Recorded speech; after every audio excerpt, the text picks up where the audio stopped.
Hello, today I'm going to be reviewing all the ACDC albums, but only the American releases, so High Voltage and TNT are out of the equation. Today we are reviewing Dirty Deeds Done Dirt Cheap.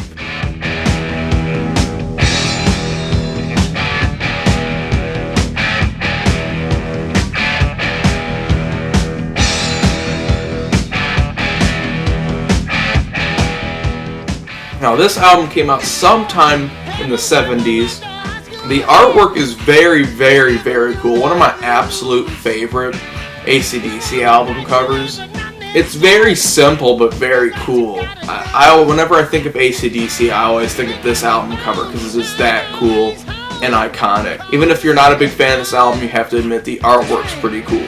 This album's production is very, very good. All their albums have a very good production. They always have that awesome Australian sound to them, and they are an Australian almost metal band. Some argue if they're metal or rock.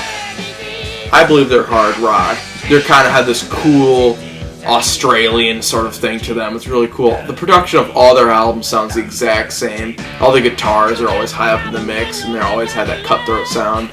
Speaking of guitars, Angus and Malcolm Young do an amazing job on this album. Their guitar work is incredible, especially Angus's awesome guitar solos. But the riffs all kind of sound similar, but hey, it's ACDC, what do you expect?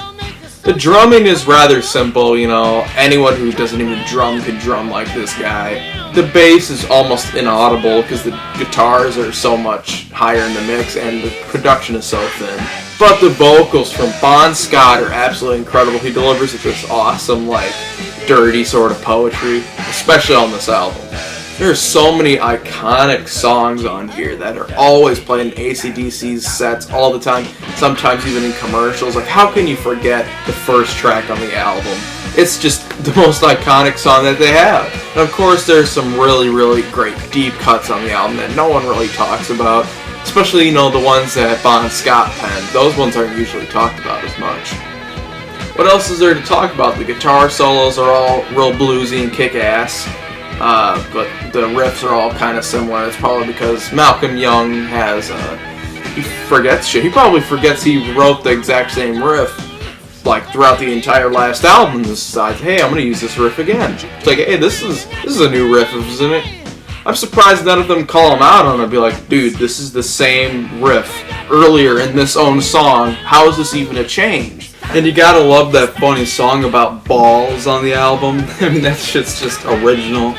And of course, the themes on the album always are the themes of ACDC albums. There's always these songs about rock and roll, how rock and roll will never die, hard rock and roll, rocking all night, for those about to rock. They just find new and inventive ways to just make a song title about rock and roll, Once you get past the sheer amounts of repetition, this album is truly a masterpiece, really.